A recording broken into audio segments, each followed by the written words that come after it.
Good afternoon and welcome to today's webinar. Today we have our friends here with Sorority and Fraternity Life at UAB. My name is Keisha. I am with the Family Resource Council on the behalf of the Student and Family Engagement. And just a couple of quick reminders. We will be sending you all a survey at the end of today's webinar so that you all can let us know how we can better assist you and your student throughout the academic school year. And you can also catch the replays of today's webinar as well as all of our summer series webinars on our Facebook page, which they will all be uploaded. And without further ado, I'd like to introduce our friends here from Fraternity and Sorority Life at UAB, Stacy and Kirsten. And Stacy, it belongs to you right now. Go ahead. Awesome. Thank you so much. We are so excited to be here and talk to everybody about the opportunity to join a fraternity or sorority at UAB, what our community does, and what the joining process looks like for all the councils that we have in fraternity and sorority life. So this is an introduction to FSL, which is the acronym for Fraternity and Sorority Life. And if you have any questions, please feel free to put them in the chat and we're happy to answer them. So I'm looking at the benefits of involvement. If you're unfamiliar with fraternities and sororities, this is national data. It's not UAB specific, but we will get into some UAB specific data. We have over 9 million total members and we have about a 70% graduation rate. We serve for over 10 million hours for volunteering every year, and 85% of student leaders are affiliated with a fraternity or a sorority. Now here's a look at our community. We have every year over 1,000 members. So while we might not be the largest community in the state, we are a pretty sizable community. And so that builds a large network for our students. We have 24 organizations. We're split right down the middle. We have 12 fraternities and 12 sororities. And we have 4 governing councils, which we'll talk about in depth a little bit later. The charts at the bottom tell you how our community is divided up. We are a majority women in our sororities. So just under 69% women and about 31% men represented in our community. And then dividing up by council, just under 50% is our College Panhellenic Council, that's CPH. The next largest is our Interfraternity Council, IFC, at 26%. And then our National Panhellenic Council, the Divine Nine, is at 20%, and our Multicultural Greek Council is just under 5%. So here are our councils, our Interfraternity Council. That is a council that holds fraternities that do not have a cultural basis. The average chapter size is 37 in the IFC.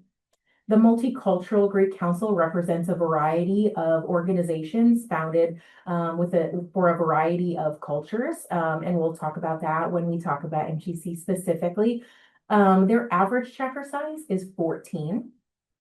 In the National Panhellenic Council, also known as the Divine Nine, their average chapter size is 20. And that might be a little bit skewed, and we'll talk about that when we get to the NPHC page. And in our College Panhellenic Council, their average chapter size is 85. For community engagement, this is something that we take very seriously in our community. We want our students to go out and be serving the communities and be good citizens. So our chapters will typically require their members to have a minimum number of volunteer hours that they perform each year. And so you can see how that is represented in the chart for service hours on the left-hand side. So just over 9,000 hours total for our community. And just to remind you about the acronyms for the council, CPH is Panhellenic, IFC is Interfraternity Council, MGC is the Multicultural Greek Council, and NPHC is the National Panhellenic Council, or the Divine Nine. We also raised over $76,000 for nonprofit organizations. The majority of our organizations are partnered with a nonprofit philanthropic organization that they raise money for. Not all of them are, and so it is not a focus for every single one of our organizations, but for the ones that it is, they typically will have events where their focus is to raise money for those organizations. And so, as it says, this data is from this last year. Both of these numbers, just so everyone knows, these numbers have increased from the year before. So we are very happy to see an increase in those numbers. We highly value academics in fraternity and sorority life, and the spring 26 average GPA for each council is listed here. So these GPAs are typically much higher than the non-affiliated student GPA. And so you can see towards the bottom, comparing, just for example, the UAB all sorority GPA is a 3.43 compared to the all undergraduate women's GPA is a 3.27. And our FSL, all FSL GPA, I think that's a typo, honestly. It is not a 3.8. I think it probably was a 3.38, but still is higher than the all undergraduate GPA. So I apologize for the typo on that, but still very proud of the academic standards that our organizations uphold. And what that tells me is that our students are really serious about dedicating time to their academics. We have about 34% of our students who are enrolled in the Honors College, and it's almost 50% of our Panhellenic community that is enrolled in the Honors College. So really highly academically focused students associated with fraternities and sororities. Last year, in the 25-26 academic year, we had a total of 447 new members who joined our organizations. You can see how that is divided up. So 47% of that 447 were from the College Panhellenic Council. And you can see that those new members achieved an average GPA of 3.42. Again, so what we wanted to do here is just kind of highlight who is joining our community, where they're joining, and making sure that our community is emphasizing academic commitments. If your student is interested in learning more about fraternities and sororities, one of the ways that they can do that is at our Fraternity and Sorority Expo. That event will be held on Wednesday, August 26th from 11 a.m. to 1 p.m. on the campus green. All of our fraternities and sororities will be present at this event. There will be food, there will be a DJ, and they can come and learn about all of our organizations and start making those connections that we highly value in our community. So we're first going to talk about our National Panhellenic Council, also known as the Divine Nine. In our council here at UAB, we have 7 of the 9 chartered on our campus. They are listed here on the left-hand side of the screen. You will see at the bottom in italics, we also have listed Iota Phi Theta. They currently do not have a charter on this campus, but we have them listed here because they will have a presence on our campus in the fall for a potential expansion in the future. And so if your student is potentially interested in joining IOTAs, they can learn more about that opportunity by engaging with the graduate members that will be present here during NPHC and fraternity and sorority events throughout the academic year. As I mentioned before, I think I had said that the average chapter size was 20 earlier. I have it listed here as 15. The chapter sizes really range here. The smallest chapter we have on our campus right now is a handful of members. And the largest chapter that we have on campus is over 100 members. And so things really range. It's really hard to come up with an average chapter size for NPHC because you're going to find chapters of every size in this council. You're going to find chapters that have 2 or 3 members. You're going to find chapters that have 25 members. You're going to find chapters with 100 members. And so it really varies in this council. And same thing with the average new member class size. It really varies depending on the organization. So I always put that out there because there is not an easy way to determine average. So so that is kind of our best way to approach that. If your student is interested in joining an NPHC organization, they can attend an event that we host called Greek Speak. The first event, the main event, will be on September 8th. It will be 5:30 to 8 in the Hill Student Center. There will be information on the NPHC Instagram. There is information about how to dress appropriately for that event. And if your student maybe has class that evening or has a prior commitment, we do offer a makeup opportunity. That will be October 27th. So this is a great opportunity for a student to understand what the joining process looks like for Greek Speak. Learning what it means to do your research, what it means to have discretion when joining an NPHC organization. So all of these questions will be answered in Greek Speak because we really want to set a student up to be successful in their journey. In the Multicultural Greek Council, we, just like NPHC, we have both fraternities and sororities. We have 4 chapters that are in MGC right now. And as I said, they represent a variety of cultures.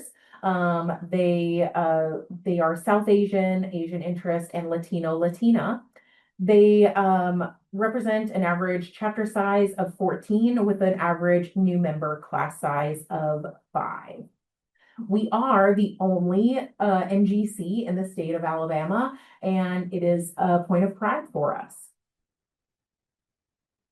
If you have a student that is interested in joining an MGC organization, our MGC kickoff will be on Tuesday, September 1st from 11 a.m. to 1 p.m. in the Commons Plaza. This is a great way to learn more about membership in an MGC organization and engage with the members to learn more about what their recruitment process looks like. The kickoff event is the beginning to their recruitment process. Next, we have the Interfraternity Council. The Interfraternity Council represents 7 chapters. They're listed here on the left side of the screen. The average chapter size here is 37, and the main recruitment process happens in the fall. So the average class size in the fall is about 10 members. And while there is recruitment efforts in the spring, there is typically not as big of an interest pool in the spring. And so the average new member class size is about 4 fraternity, IFC fraternities in the spring. The primary recruitment process for IFC, um, the dates look a little bit long. That is a long time, but there is not an event every single day during this time. The IFC Yard Games happens September 2nd, which is an opportunity for a young man to come and get to know the fraternities that are in IFC. And then the IFC kickoff event, September 8th, really is what begins the recruitment process. After September 8th is when organizations will begin their individual recruitment efforts. And so it starts with organizations having open events. And from there, as they narrow down their selection, towards the end, they will have some invite-only events. If a student is interested in registering for IFC recruitment, there is no fee for that, but they can find that registration link on Engage. And then finally, we have our College Panhellenic Council. It is typically more known just as Panhellenic. We have 6 chapters in the Panhellenic Council. They are listed on the left side of the screen. Their average chapter size is 85. And we have our primary recruitment in the fall, just like IFC. So our new member class size on average is 30. And then in the spring, similarly, there's not as much interest. And so the spring average class size is about 5. Our primary recruitment process for Panhellenic occurs the week before classes begin. So if you have a student that is interested in participating in primary recruitment for Panhellenic, they would move into their residence hall early if they're living on campus. We coordinate that with Housing and Residence Life. So they would move in on that Tuesday, the 18th, and then bid day occurs on that Saturday, August 27th. So they start the recruitment process actually on Wednesday, the 19th, and they begin to narrow down through a structured process all the way through Friday, which is the last day of recruitment. And then they find out which organization they will join on bid day on Saturday. Registration is live. You can find the link to register on Panhellenic's Instagram or on our website. Registration is $55.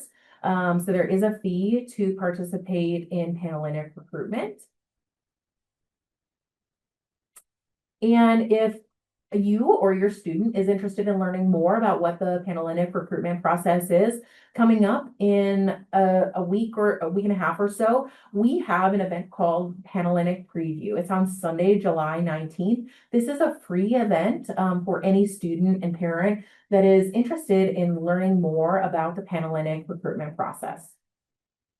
There is a specific parent session that is hosted by me, and I will help you understand everything about the recruitment process. I'm a Panhellenic woman myself, have been for 17 years, and so I've seen every side of Panhellenic recruitment. We talk about everything, including what it means to be a Panhellenic a Panhellenic woman, the values-based recruitment process. We even talk about money. And so if that is something that you're curious about, I would encourage you and your student to come to Panhellenic Preview Day. We have 2 sessions that are held on campus, and that registration is on Engage. You can find that link on Engage, or you can be directed to that link on our website as well. In our community, we highly value prevention education. We want to make sure that our students are safe and they are educated on how to make sure that their safety and well-being is a priority. All new members of fraternities and sororities are required to attend an event called FSL 101. The items that FSL 101 includes staff introduction, so they will know who the professional staff are that oversee the office. We introduce them to all the organizations that are represented at UAB. We talk about hazing prevention, and then our friends at Wellness Promotion, they come in as well. They're great partners to us. They talk about smoking and vaping, alcohol misuse prevention, and sexual violence prevention. We offer 2 sessions for students to come in and learn this information. And then due to the nature of NPHC and MGC's intake process, they will participate through an asynchronous virtual platform, but they are still receiving the same information. We also recognize Hazing Prevention Week. There is a link at the bottom if you are interested in learning more about National Hazing Prevention Week, which we recognize our Hazing Prevention Week on National Hazing Prevention Week. And every single chapter that is represented at UAB is required to send representatives to our events during this week. Some of the events that we host during this week are listed here. We have a keynote speaker, an anti-hazing pledge signing, a documentary viewing and discussion, and we offer more educational activities through the week of Hazing Prevention Week and throughout the year. So we have a zero tolerance policy for hazing, and this is something that we take very seriously. So here are some things that you can do to support your student through their fraternity and sorority involvement. Sorry, I had to hide one of the panels to make sure that I could see my screen. The first thing that we encourage you to do is to review the benefits of joining with your student to make sure that they are fully involved with all the things that they're going to enjoy as a benefit of joining a fraternity or sorority. It's important to also talk with your student about balancing their time and schedule and what they should expect in terms of a time commitment. And this is true of any organization they join, whether it's a fraternity or a sorority or any other student organization. We also would encourage you to find ways to get involved within their organization. A lot of chapters have events or volunteer opportunities for parents and families. Encourage them to be aware of the importance of academic achievement and talk to your student about their academic progress often. Make sure that you are keyed into what they are doing on campus.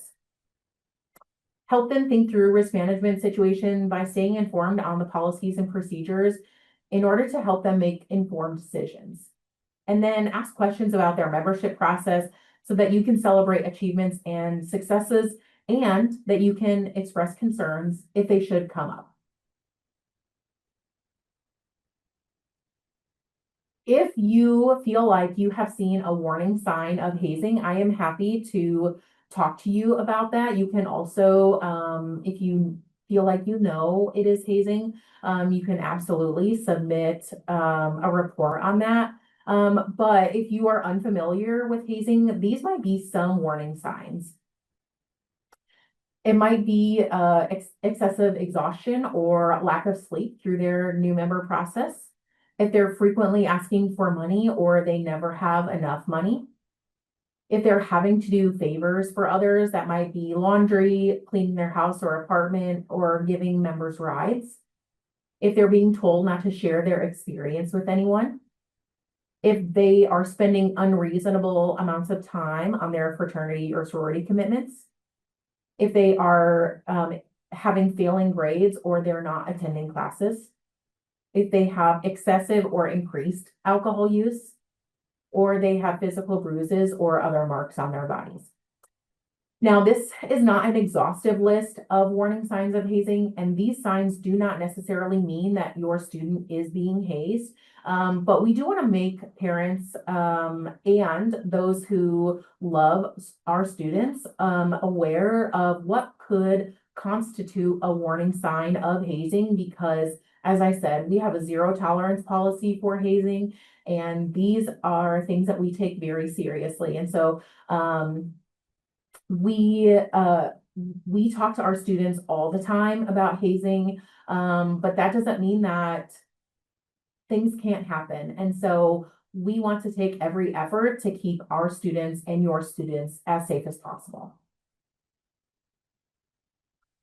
If you would like to report hazing, there are multiple ways that you can do so. As I said, we have a zero tolerance policy. Hazing is illegal and it is against every single organization's membership policies. It's against the UAB Student Code of Conduct. It's against Alabama state law and it's against federal law. If you have any questions, I'm happy to speak to you. And if you would like to make a report, there are a variety of ways listed here. You can report directly to myself.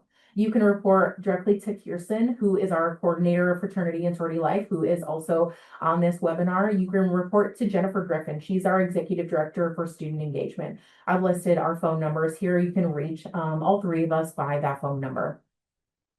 You can report to our Vice President for Student Affairs, Dr. John Jones, our Assistant Vice President for Student Experience, Dr. Mary Wallace. Dr. John Jones and Dr. Mary Wallace are both affiliated with fraternities and sororities, and so they also know the value of our organizations and do not want any harm to come to our students either. You can report directly to the Office of Community Standards and Student Accountability.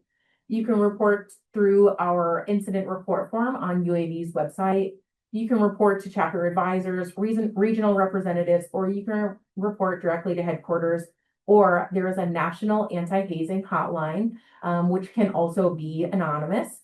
And the anti-hazing hotline phone number is listed there for your convenience as well. We take every report of hazing very seriously. And hopefully you know that by how many ways we have to report hazing.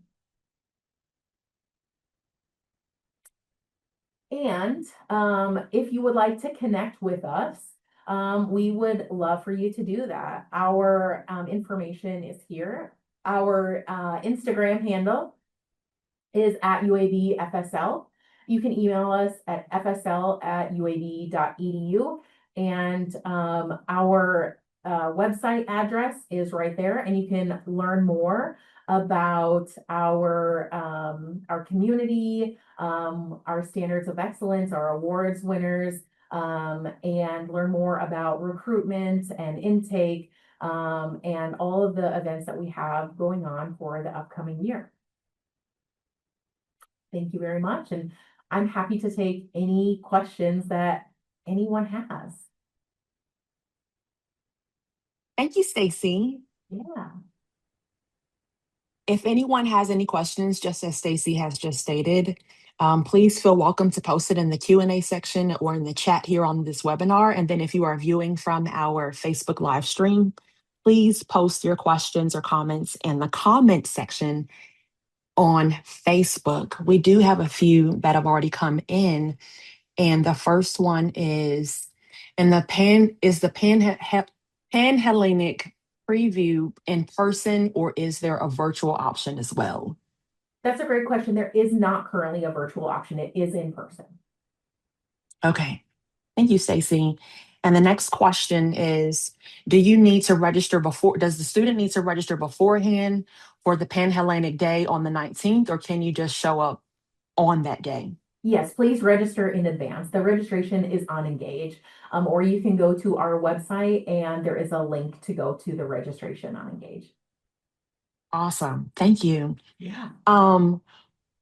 So on what day is it?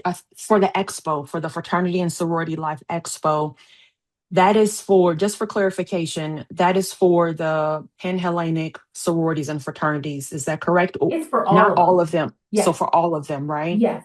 All of our organizations will be there. Every Okay. single one of every council. Okay. Well, that's a lot. That's a whole lot. What is your best advice for students who have not perhaps decided on an organization to be a part of? What is your best advice?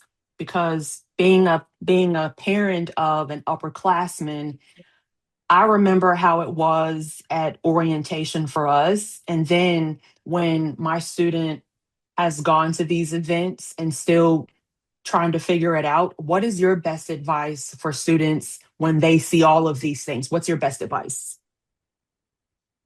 I would say, if you're unsure if you are even interested in joining a fraternity or a sorority, some of our organizations don't even take first semester freshmen. Some of them do. And it's okay to wait until you're an upperclassman to join. I didn't join until I was a junior. And I think what I would encourage a student to do is to take opportunities to get to know the members. If you can attend the organization events that maybe you might have a little bit of an interest in, but at the end of the day, the important piece is, do you like the individuals? Because these are going to be the people who hopefully are your friends for life. These are going to be the people who are there for you in your good days and bad. We want these individuals to value you and make you feel like you can be yourself at any moment. And so, start to build a friendship with them before you even think about participating in an education process, joining an organization. Because at the end of the day, if you're not sure if it's right for you, that's okay, but it might change your mind if you feel like you enjoy hanging around the people who are members of the organization. Thank you, Stacy. I know you spoke about this and you showed the data on how students are successful academically when they are a part of a fraternity or fraternity and a sorority. Can you touch on how successful students are when they are involved in campus life? Yes, well, the research does show, not just my research, but national research shows that when students are involved, they do persist to graduation at higher rates than students who are not involved. And so that is really important to us because it gets students engaged at levels that their peers might not necessarily be. It gets them connected to resources, to staff members, to places on campus that can really uplift them and assist them in getting to that point. In fraternity and sorority life, for example, we have just started a really exciting partnership with the VMAS. And so I think even though our students are really academically focused, there's still always room for improvement, and there's always opportunities to help students who maybe had a bad semester or maybe didn't connect in a certain class, and we want to still be able to connect them to the resources that are available to them. And so being able to use those connections on campus is really important. Thank you, Stacy. Can you give a recap of those important dates for the events? And then also, can you post the registration link for the All Org event in September? There is no registration for the fraternity and sorority expo. Just show up. Okay. But let me go back and missed it. So this and maybe I misunderstood I think that the question was about the all org event in September. I think it was talking about this event in August. If I am mistaken, please let me know. But for this one, just show up. No registration needed. It is happening on the campus green. We will scan you in when you get there. And yeah, we're happy to have you, but no pre-registration needed. Okay. This is our first event, and then for Greek Speak, we have our main Greek Speak on September 8th. Our makeup is October 27th. They will both be at the same time, 5:30 to 8, both in the Hill Student Center. The MGC kickoff is on Tuesday, September 1st in 11 a.m. to 1 p.m. in the Commons Plaza. The NPHC Greek Speak, also no registration needed. MGC kickoff, no registration needed. For IFC recruitment, You don't have to register right now, but if you would like to receive a bid, you will eventually have to register by the deadline, which will be sometime around September 17th. And so if your student is interested in that, the fraternity men will continue to remind them around the time of the deadline. And then primary recruitment, that deadline is August 9th to register to participate in Panhellenic recruitment. So that is coming up in about a month, that deadline. And then for Panhellenic Preview Day, that one also does require a registration on Engage, but that one does not have a cost associated with it. And the deadline for that one is July 17th. Thank you, Stacy. Yeah. Is there a list of fraternities and sororities that do not allow freshmen? I believe that that's the question. So some of them are specifically like you can be a freshman, Yes. and rush or pledge, and then some you they don't allow freshmen. So is there a specific list that states that? There is not a list. Most NPHC organizations do not allow first semester freshmen.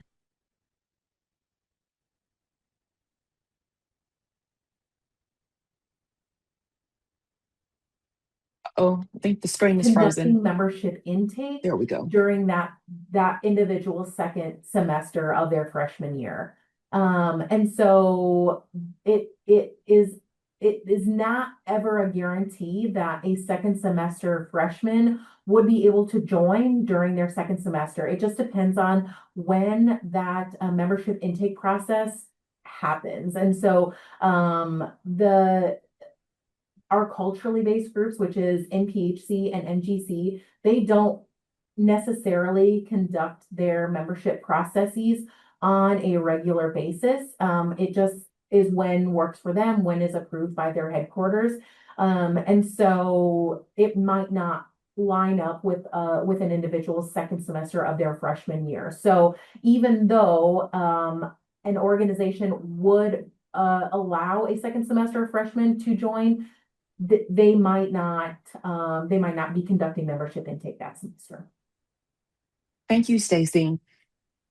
For in So if a student is ineligible to join a fraternity or sorority, although they are an incoming freshman, should they still attend the informational Yes, absolutely. sessions? Yes, absolutely. What making connections is hugely important, because those will be key when it is time for you to join. It's also important for you, even if you are ineligible to join in that first semester, or maybe the timeline doesn't necessarily match up. It's important for you to make sure that you are focusing on your academics, you're focusing on your service, and you are getting involved elsewhere on campus. That was a really good question. Yes, it was. The person really appreciates it. Okay, awesome. Um, what does for students who really are considering Greek life and they are unsure if they can handle the workload because community service is a must, can you explain what that looks like and how the university ensures that academics come first? Because you showed us the data. Can you explain what that looks like? Yes, absolutely. So we, as our office has academic standards for every organization. And so on average, we require each organization to maintain a 2.75 average GPA, to remain in good standing with our office. If that doesn't happen, we meet with them and make sure that they have the right resources to make sure that they are on a good path to getting there. Um, we also make sure that we're meeting one-on-one with the chapter presidents to make sure that they are staying on track. The organization is staying on track and committing to their academics. It is a lot of, a lot of things to commit to. Academics, fraternity or sorority, other student organizations, a lot of our students work. We have a lot of students in our community that hold jobs or internships or whatever that might be. But I would say honestly, the emphasis comes from our students. This is really something that is student led, that academics are important to them. And so I'm not saying that I don't have to do a lot of work, but our students, they come to UAB because they highly value academics. Our students are not are not individuals who, are gonna, have the fun first and, they're gonna squeeze in the work later, right? I think our students have a really good approach where they get the work done and then they know that, okay, now we can have fun and we can spend time together in a more casual manner. And I think that that shows in our academics and our community service and our philanthropy donations. And so the data shows me that our students are prioritizing the right things. Thank you, Stacy. That was really good. I am not seeing any additional questions or comments on Facebook or here in our Zoom. And like I said earlier, if you all do have questions or comments, please feel free and feel welcome to post them. We will be sending you all a survey at the end of this webinar so that you all can let us know how we can better assist you and your student throughout the academic year. And you all can also let us know if you have additional questions. Please, please, please take a screenshot of the information for today's webinar. I think, are you able to post your contact information on the screen again? Please post it, take a screenshot Yeah. once it is posted again so you know the correct information. So you can reach out to Stacy, Kirsten, everyone at the office regarding all of the information. Um, Today's webinar will be on our website at uab.edu/families, and this webinar will be uploaded to our Facebook page. And I'm sure you all will be reaching out to our friends here with Fraternity and Sorority Life because you all will have so many questions and your students will have questions. We look forward to meeting your students, whether they are new or returning students. We are so excited for you all to be here. My name is Keisha with the Family Resource Council on the behalf of the Student and Family Engagement Department. Thank you to our friends here, Stacy and Kirsten with Fraternity and Sorority Life at UAB. Our next webinar will be tomorrow, Friday at 11 a.m. with the Career Center. And until next time, go Blazers, and we hope to connect with you all again. Bye, you guys. Thank you. Bye.